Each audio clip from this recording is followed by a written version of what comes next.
Deion Douglas are making the right moves. Can you sound like Coach Cook? Cannot. Oh, shoot. How many coaches in Kansas City area can sound like that? One I can think of. Yeah, I like that he kept saying, it's a once in a lifetime experience because it really is. People, and he kept talking about how Patrick worked in high school, and that's something you were talking about earlier. Those kids putting in the work, and it's going to take them far.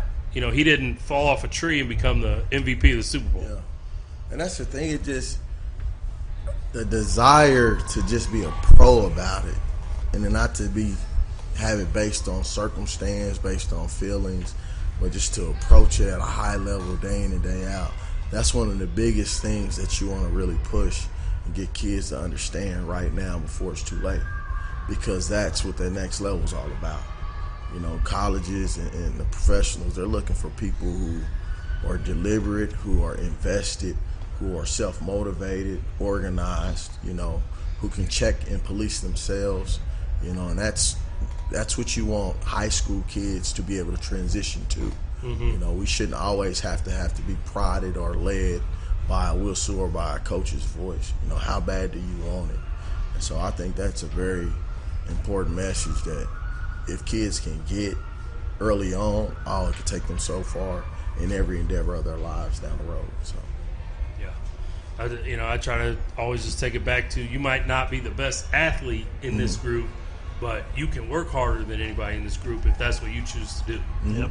And that hard work's always going to pay off no matter what you end up doing, whether it's football or business or whatever that may be. And that's an example. That's what Coach just said. There's a young man that didn't become a starter till his junior year. Yeah. And talking about who didn't sulk, went out and played defense. And you can see how that translates to what he is now out there on the field. He's not a little guy. He's a nice size player, like not even just for a quarterback, but just for a football player in general. And you can see in that Super Bowl when he started laying it on the line, like that wasn't new to him. That was something that's been in there. I think he's just been selective in when he's, used it. But to hear he was a safety, it makes sense now. And then you see the viral clips of him, playing basketball. About his exploits and whatnot, playing baseball. But, that kid's an athlete, and he's an example of a multi-sport guy. I bet he was awesome in the classroom, and that's what you want, young athletes, boys and girls, to be. Because at the end of the day, all their opportunities and all their dreams are right there in front of them, and they could take full advantage of them rather than saying, I wish, or I wish, shoulda, woulda, coulda. Because he could have said, like, as a sophomore or even as a junior, when his coach said, hey, you're going to compete for this job, he could say, I'm Patrick Mahomes. My dad played Major League Baseball, so I'm just going to focus on that. Yeah. And I think that says something about him that he was like, no, I'll compete for this job and I'm going to win it. And then the same thing, kind of the story he told about Texas Tech. And I'm sure you've seen it in your career where you've sat guys down and say, hey, we're going to compete for this. And, there's two responses you usually get there. Yeah, no doubt. This year we had a young man who played linebacker for us. He was first team all-conference linebacker. He had never played at any significant level amount of time at the lower levels. He was always a rotational guy at best who, got in sparingly. And he came out this year and got after it. And he took all the coaching pieces, and ran with it. And it was one of those things where we could not play him, and he made big-time plays. And he's one of those guys where, when we talk as a staff, like, if you would have told me he was playing this, a year ago this time, I would have said you're crazy. But when he came back, when you look on the film and you say, who's doing what we're coaching, he was doing it. Yeah. That's one of the things I kind of got revitalized with at camp with the Chiefs was just their commitment to turnovers. Guys, taking swipes at the ball, poking the ball out, like, and we brought that, and I brought that back and said, what, guys, we've done this in the past.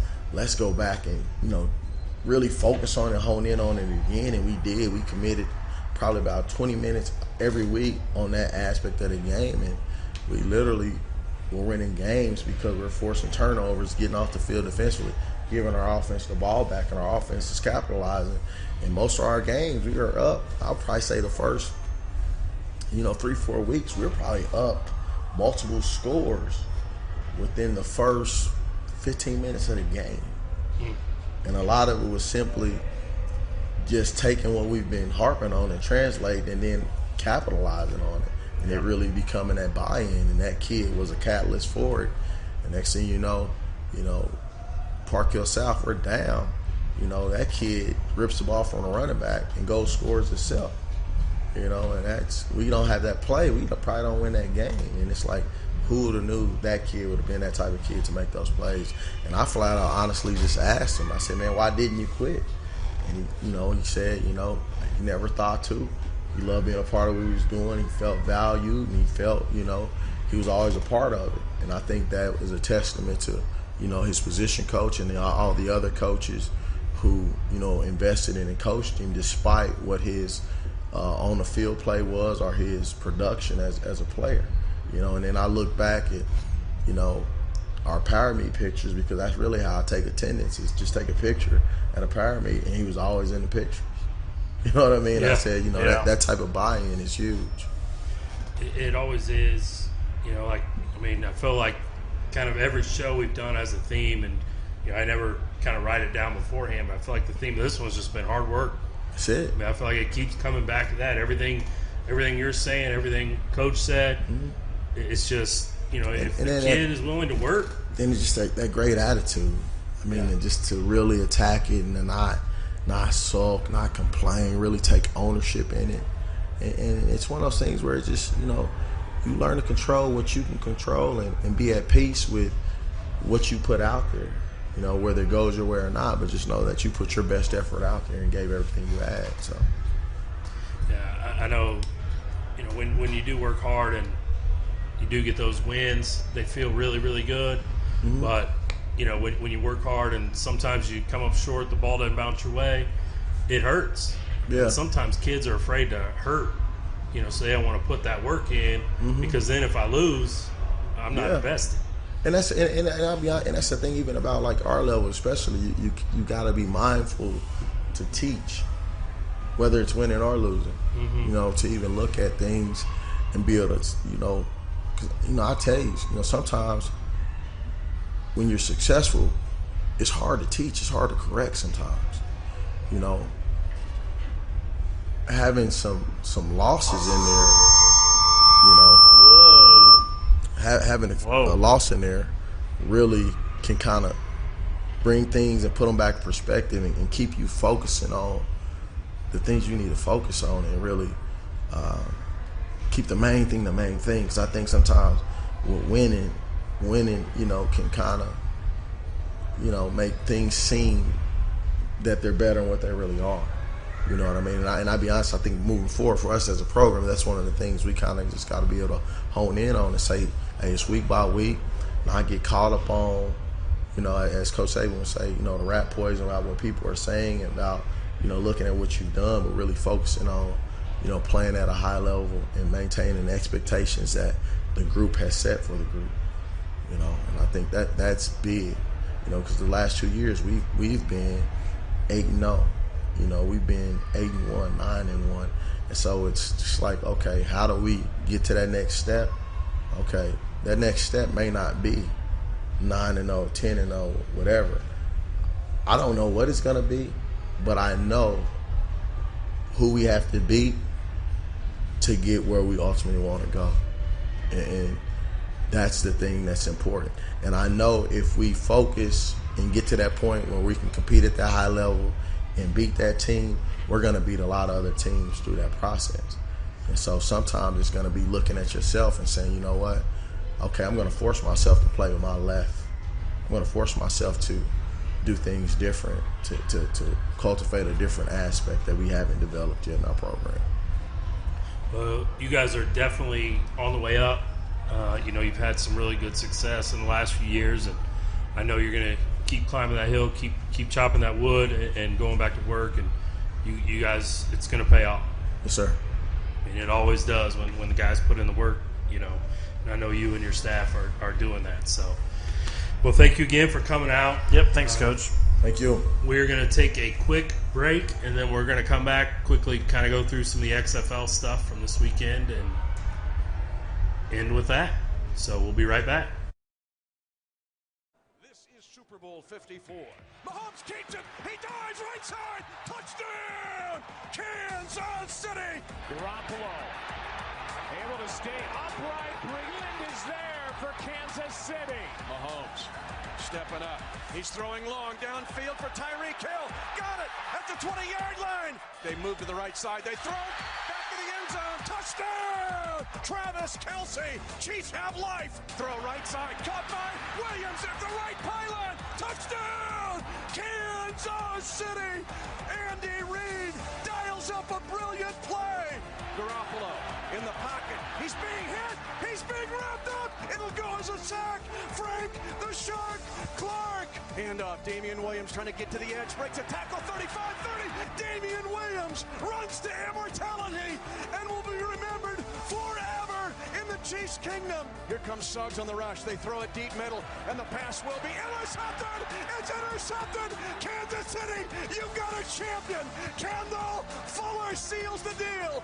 The game is over, and the Chiefs' kingdom has firmly planted its flag on top of football's highest summit. The Kansas City Chiefs are champions of Super Bowl 54.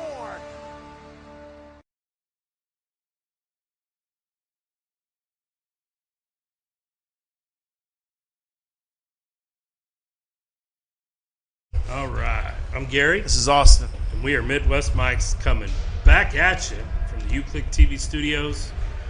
We got Jim up there, as always, making us look and sound good. Definitely want to thank Coach Douglas for coming out tonight. He had a busy weekend. I saw him down at the coaches conference that was here in Kansas City, the Glazier. So even a guy that's had as much success as he has is still down there trying to get some more knowledge. Yeah, that's one thing that you've talked about, and I know other guys have talked about. You can never be done learning. All right. Yeah. You can never be done learning. And, there's always the cool thing about the game of football is that it's always evolving, right? Mm-hmm. I mean, look how different it is now versus, even 20 years ago. Yeah. You still had some of the concepts coming in, but, I mean, it's changing all the time. And you guys are always trying to figure out, okay, so one thing's working, anything. Something's working, and then somebody comes up with a way to stop it. Everybody jumps on that, and then you got to start working around, well, how are we going to get past the new thing the defense is coming out with? Yep. I didn't know what that was coming at me. I saw something out of the Watch corner. out. I saw something coming out of the corner of my eye, and I was like, what? And I thought it was like a ball or something, and I was like, oh. Yeah. Game space.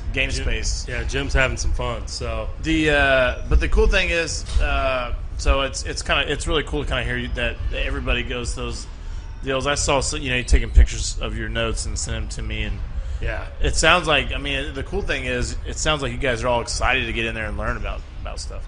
We are. It was a lot of fun. I saw a number of guys I knew. One guy that's been on the show a lot, Coach Harris.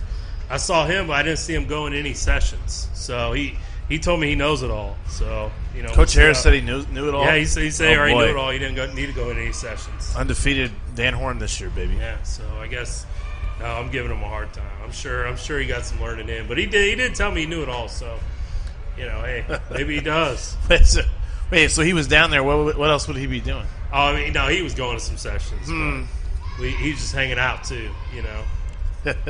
Him. Yeah, I met some of the other guys on his staff. One of the other guys on his staff is a Cowboys fan, so we had that in common.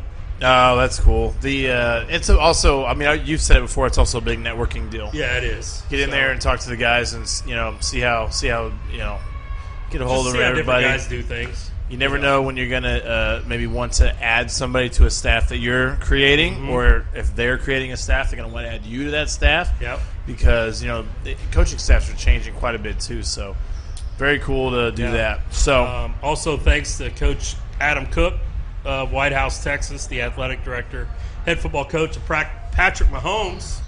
back in the day in high school. And it was good to talk to him. I have a special